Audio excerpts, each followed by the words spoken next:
सत श्री अकाल दोस्तों, स्वागत है आप सबका मेरे YouTube चैनल स्वप्निल जंक्शन पर। और मैं आशा करता हूं कि आप सभी स्वस्थ और सुरक्षित होंगे।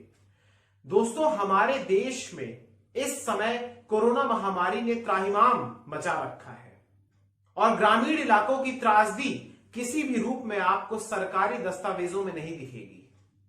साथ ही साथ नदियों में शवों को प्रवाहित करना और जो लाशें नदियों में प्रवाहित की जा रही हैं, जो नदियों की सतह पर तैरती हुई दिखती हैं, वो बेजुबान लाशें प्रशासन की बोलती को बंद कर देती है।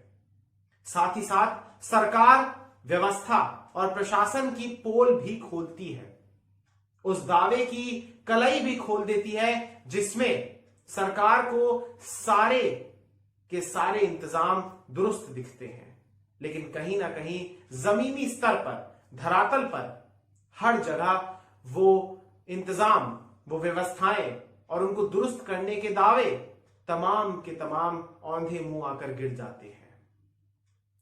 दोस्तों, आज की इस वीडियो में मैं बात करूंगा उत्तर प्रदेश के गाजीपुर और बलिया और साथ ही साथ बिहार के बक्सर, छपरा और कैमूर जिले में जो गंगा नदी या गंगा नदी की सहायक नदियां या फिर उप सहायक नदियां बहती हैं, वहां पर 100 से ज्यादा शव नदी के किनारे पर मिले हैं।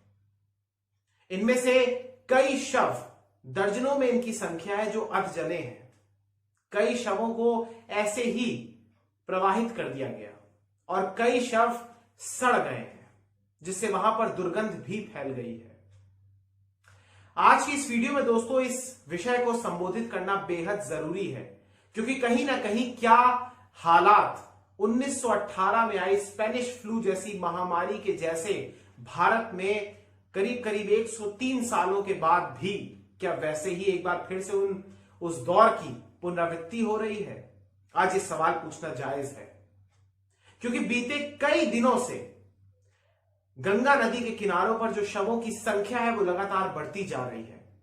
और विश्वास कीजिए मेरा कि जब मैं इस वीडियो को रिकॉर्ड कर रहा हूं तो मेरी आत्मा एक प्रकार से, मेरी रूह कांप रही है, आत्मा कांप रही है, कलेजा मुंह को आ रहा है, क्योंकि कहीं ना कहीं इस बारे में आपको बताना और इस वीडियो में मैं आपको एक भी तस्वीर नहीं दिखाऊंगा, क्योंकि आप विचलित हो सकते हैं।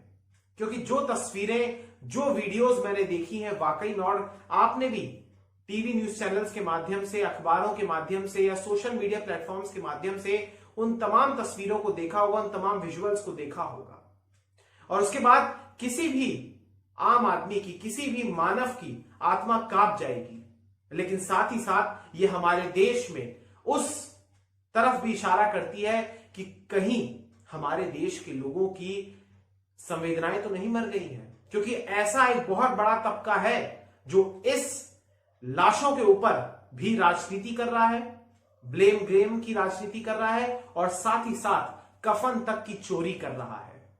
इन सब मुद्दों पर आज बात होगी दोस्तों, लेकिन सबसे पहले मैं आपको बताना चाहूंगा कि बिहार के बक्सर, कैमूर, छपरा, उत्तर प्रदेश के बलिया, गाजीपुर, हमीरपुर और कानपुर जिले में लाशों के ढेर लगे हुए हैं और ये नदियों के किनारे पर लगे हैं। कुछ गंगा नदी के किनारे पर और कुछ यमुना नदी के किनारे पर।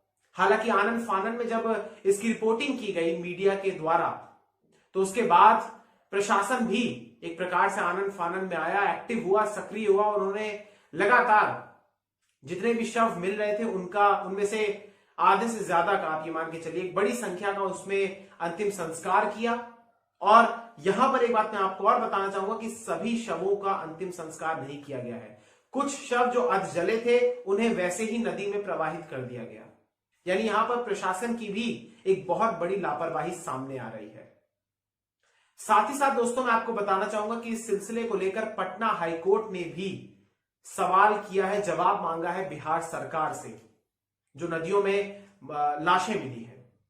साथ ही साथ दोस्तों मैं आपको बताना चाहूंगा कि गाजीपुर की डीएम, माफ कीजिएगा, गाजीपुर की विधायक जब वहां पर पहुंचती हैं नदी के किनारे, वहां पर समीक्षा करने, मुआयना करने, तो वहां पर उनसे जब पत्रकार पूछते हैं कि ये जो शव मिल रहे हैं इस पर आप क्या कहना चाहेंगी, तो उस पर वो कहती हैं कि ये हवा के रुख के कारण ये लाशें इधर आ रही हैं।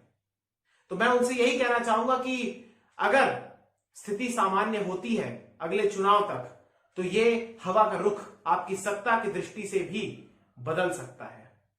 कम से कम थोड़ी संवेदनाएं दिखाइए। हमारे जनप्रतिनिधियों की संवेदनाएं मर चुकी हैं, मुझे कहने में कोई दुख नहीं होता और कोई गुरेज नहीं होता।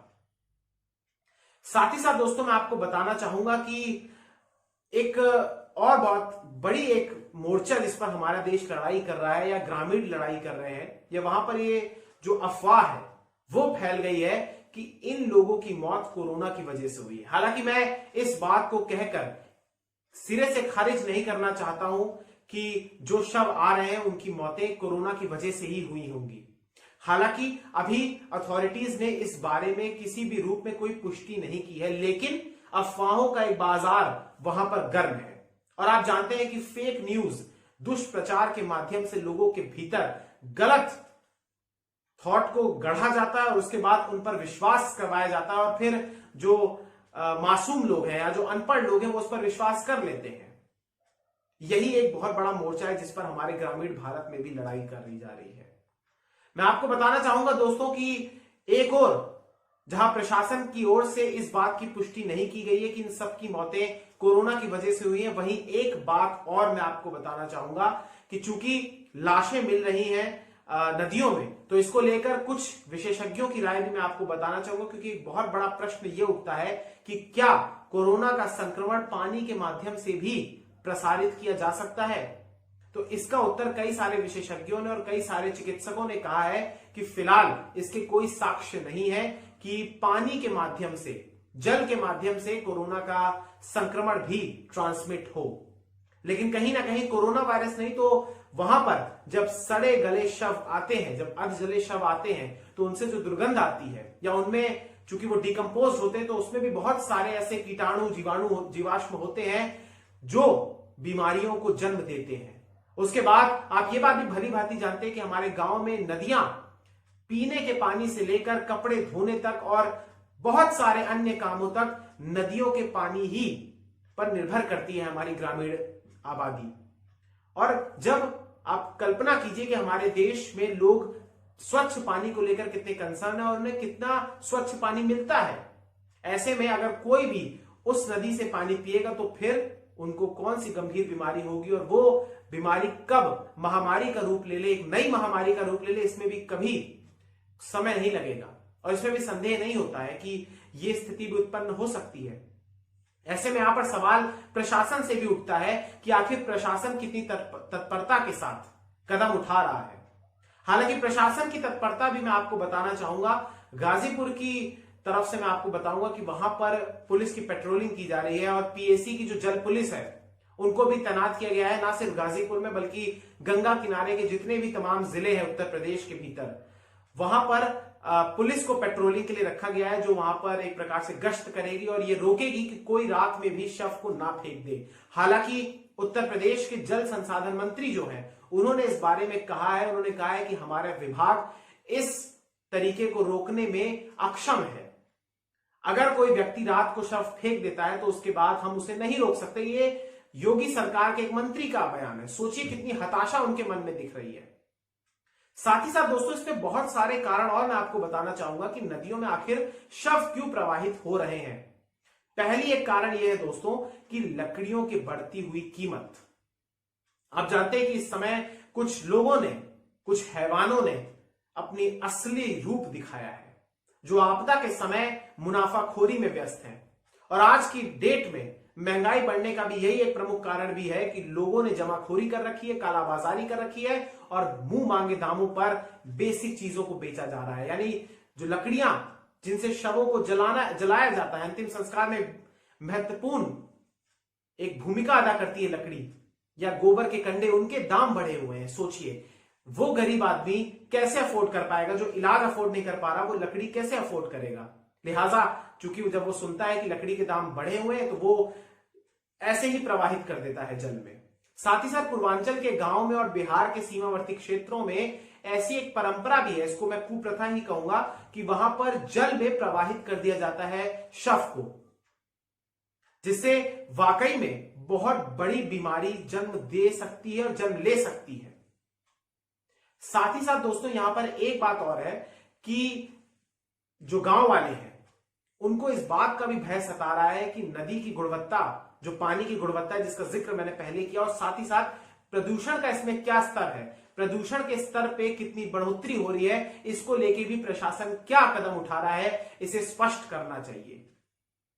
साथ ही साथ दोस्तों एक बात और मैं आपको बताना चाहूंगा, ये गांव की सच्चाई है कि बहुत ज्यादा दफा ऐसा हो रहा है कि अगर किसी गांव के व्यक्ति की मौत हो रही है और उसमें कोरोना जैसे लक्षण है, तो पहली बात तो वो टेस्ट नहीं करा रहा। ज्यादातर मामलों में ऐसा देखा जाता है कि वो टेस्टिंग ही नहीं करा रहा है। लेकिन अगर उसने टेस्टिंग करा लिया है तो जब रिपोर्ट आती है तो उसी दरमियान जो गैप होता है, उसी दरमियान उसकी मौत हो जाती है उस व्यक्ति की, और फिर उसे कोरोना के संक्रमण की तरह ट्रीट तक नहीं किया जाता है। अब आप समझिए स्थिति की भयावहता क्या है।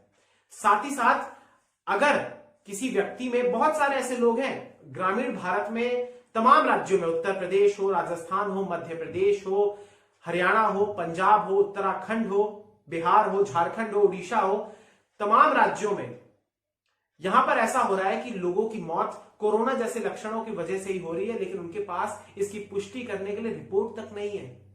सोचिए, तो ऐसे में वो सरकारी आंकड़ों में दर्ज ही नहीं हो रहे हैं। ये मैं आपको सच्चाई बता रहा हूं। मैंने बहुत सारी रिपोर्ट्स को पढ़ा है, बहुत सारी जगहों को देखा, उसके बाद मैं आपको एक सार के रूप में बता रहा हूं कि ग्रामीण भारत में यह स्थिति है। लेकिन हमारे देश का विडंबना देखिए, हमारे देश की विरोधाभास देखिए आप, कि यहां पर अभी भी कोविड की स्थितियों को नियंत्रित करने की दिशा में नहीं काम किया जा रहा है। यहां पर प्रबंधन को दुरुस्त करने की दिशा में काम नहीं किया जा रहा, बल्कि एक दूसरे पर आरोप गढ़े जा रहे हैं। उत्तर प्रदेश की सरकार बिहार सरकार पर आरोप लगा रही है, बिहार सरकार उत्तर प्रदेश की सरकार की ओर आरोप लगा रही है कि आपके शव हमारी तरफ से आ रहे हैं, हमारे शव आपकी तरफ से आ रहे हैं। ये इस देश की स्थिति हो गई है। तो वाकई में दोस्तों बहुत ही दुखद है, क्योंकि मौतों की संख्या अचानक से बढ़ी है। और ग्रामीणों की भी मैं अगर मैं बात करूं, जो स्थानीय लोग वहां पर रहते हैं, उनके अनुसार उन्होंने बताया कि नदियों में शवों को प्रवाहित करना एक आम बात है, एक परंपरा के तौर पर है, लेकिन इस दौर में इसकी संख्या बहुत ज्यादा बढ़ गई है। और कुछ ऐसा जैसा 100 साल पहले करीब करीब स्पेनिश फ्लू के दौरान हुआ था। इसलिए मुझे डर है कि गांव में अगर स्थिति को नियंत्रित नहीं किया गया तो स्थिति बहुत भयावह हो सकती है। मैं खुश हूं, मैं राहत फील कर रहा हूं कि बड़े महानगरों में स्थिति कंट्रोल में आ रही है। हालांकि कुछ ऐसे बड़े महानगर भी हैं जिसमें अभी स्थिति एक बार फिर से गंभीर होती जा रही है, लेकिन जहां पूरी प्रशासनिक अमले का, सरकार का ध्यान हमारे महानगरों की तरफ है या टीयर 1 और टीयर 2 सेंटर्स की तरफ है, वहां हमारे ग्रामीण इलाकों को अनदेखा किया जा रहा है, इग्नोर किया जा रहा है। ग्रामीण इलाकों में प्राथमिक स्वास्थ्य केंद्र नहीं है, ग्रामीण इलाकों में उपचार की सुविधाएं मौजूद नहीं है, दूर दूर जाना पड़ता है, कोसों किलोमीटर तय करना पड़ता है, यातायात के साधन नहीं है, जागरूकता नहीं है। ऐसे में कैसे हम गांव को सुरक्षित रखेंगे? प्रधानमंत्री ने भी कल इस बात का जिक्र किया जब वो किसान जो 8वीं किश्त है किसान सम्मान निधि की उसको दे रहे थे, तो उन्होंने एक जिक्र किया इस बात का, लेकिन कहीं ना कहीं जमीनी हकीकत पर कहां वो चीजें दिख रही है। ना तो टेस्टिंग हो रही है, ना ट्रैकिंग हो रही है, ना ट्रेसिंग हो रही है, ना टेक्नोलॉजी है।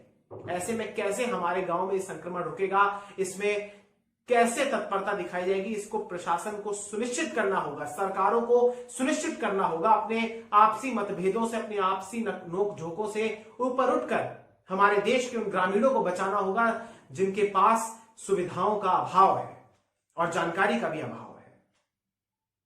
क्योंकि दूसरी लहर में बहुत ज्यादा प्रताड़ित किया है, बहुत ज्यादा पीड़ित और बहुत ज्यादा प्रभावित किया है हमारे रूरल इंडिया को। और एक बात ये सच है कि हमारा देश अभी भी गांव में बसता है। और मेरी नेताओं से और प्रशासन से हाथ जोड़कर ये निवेदन है कि वो इंडिया और भारत के इस फर्क को पाटें, ना कि इसको बढ़ाएं, और गांव तक स्वास्थ्य की सुविधाएं तीव्र गति के साथ पहुंचाएं, युद्ध स्तर के साथ पहुंचाएं, उनको वैक्सीनेट करें। बहुत बहुत शुक्रिया। और गांव वालों से भी जाते जाते ये निवेदन है कि अगर कोई भी शख्स इस वीडियो को देख रहा है तो कृपया करके आप भी इस महामारी की तीव्रता को, इसके प्रकोप को समझिए। बहुत बहुत शुक्रिया, बहुत बहुत धन्यवाद। जय हिंद, जय भारत, वंदे मातरम, इंकलाब जिंदाबाद, सत्यमेव जयते। नमस्कार।